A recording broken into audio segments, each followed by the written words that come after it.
Why do so many people with incredibly left-leaning beliefs look like this? It's a funny but serious question. How often do you see someone with crazy colored hair, thick rimmed glasses, and a nose ring and immediately distance yourself from them? Or at least keep your mouth shut around them as to not trigger them into having some psychotic meltdown similar to your sister's 2-year-old when you take away her iPad. We are stereotyping. We stereotype these people the same way we'd stereotype a bunch of rough-looking dudes with face tats. And to be fair, stereotyping has played and continues to play a role in our survival. Back in the day, our survival was dependent on judging everything on first impressions. That's not as true today, but these evolutionary instincts are still very much so a part of us. We are born to judge people by how they look. Within 1 year, babies are more likely to crawl towards faces that they deem more friendly or more familiar. And by the time we're adults, we judge someone's character and status in less than a second of seeing them. This makes evolutionary sense. Throughout most of human history, being able to quickly assess whether someone is a friend or foe, there to help or there to hurt us, was very important for our survival. Nowadays, we meet so many more people than our ancestors did, and our first impressions can often be wrong. I mean, some of the best dudes I know have their entire faces covered with tattoos, but either way, we still have these instincts. So why, and this is a generalization, why do most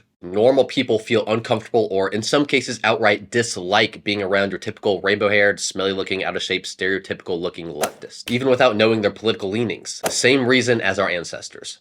Survival. But first, this is me in high school. I'm not showing you these pictures just to show off my beautiful hair. I'm showing you these pictures because I want you to know I'm speaking from real life experience. I looked crazy. Granted, I had a ton of friends, girls loved me, and I had an amazing social life, but I looked crazy. You could take one look at me as a teenager and know that I was probably a little mentally unstable. And I think a lot of the reasoning I had for looking that way is the same reason that kids and adults today that have incredibly left leanings look the way that they do. I grew up a pretty great athlete, but in high school, I became obsessed with music, obsessed with my band, and I let that culture consume me. Now, my closest friends today are still friends that I had in high school, but back then, we let the victim culture, woe is me attitude completely consume us. You could hear it in our music, you could hear it in our conversations, I mean, you could see it on our faces. And the more submerged in this culture I became, the more I only wanted to surround myself with people that were also in this culture. People that listened to the same music as me, had the same views, the same opinions, the same outlook, and same perspective as me. And that's when it gets dangerous. What happens when you only surround yourself with one type of person? Well, that type of person becomes the norm. You only care about impressing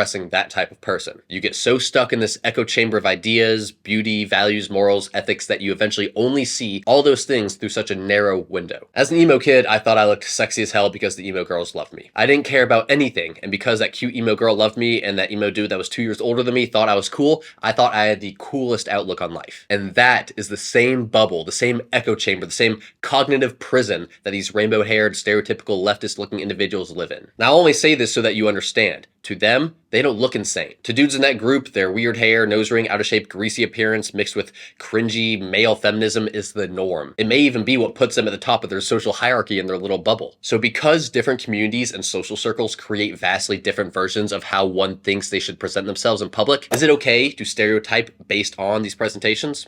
Well, let's use this extreme example. If you see a group of sketchy-looking individuals walking down the sidewalk at 3 a.m., your instincts will tell you to walk to the other sidewalk or somewhere to get away from them. Sorry if you can hear that train.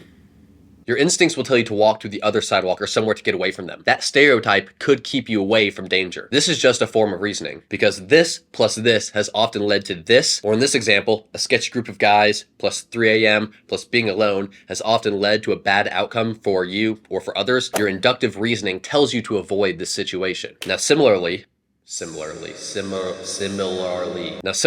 if you're at work and everyone's eating in the cafeteria and you're having a casual conversation with a bunch of friends and a dude with weird hair, a BLM shirt, and an LGBTQIA plus button on his backpack sits next to you, y'all are gonna shut up real quick, because if you say one thing that person doesn't like, even on accident, you could lose your job, lose your ability to take care of yourself, lose the ability to take care of your family. I know gay dudes that make gay jokes all the time but won't around straight liberal people because they're scared. I know black dudes that make black jokes all the time but won't around white liberal people because they're scared. You understand the values and the morals of people in your social circle. You know how to interact with and how to hold conversations with those people. You don't have those same understandings with the dude in the BLM, LGBTQIA plus I love Joe Biden shirt. Now, while you could, of course, try to navigate that conversation and be friendly, most people know in 2024 that this type of person is more likely to get offended or triggered by words or ideas they don't like. And this type of person being offended or triggered at work or at school or at book club is much more likely to go out of their way to get you fired, suspended, or kicked out than say, someone that wasn't repping that specific community's apparel so blatantly. Now that's just an example of you instinctively stereotyping to keep yourself safe. And hey, don't shoot the messenger, it's just the truth. So yes, people stereotype because it's still a survival instinct. And you're right, this survival instinct is not nearly as important as it once was, and we can often be wrong, but sometimes stereotyping is still a useful instinct. Whether it be avoiding that sketchy group of guys at 3 a.m., watching the words around the pink-haired hipster, or not looking the screaming homeless guy in the eyes as you walk into the gas station. It's just a type of reasoning. No, I'm not saying that stereotyping is always good or that we should stereotype every single person with crazy hair. I'm simply saying what we all know deep down but maybe couldn't put into words. Take it as you want, but it is what it is.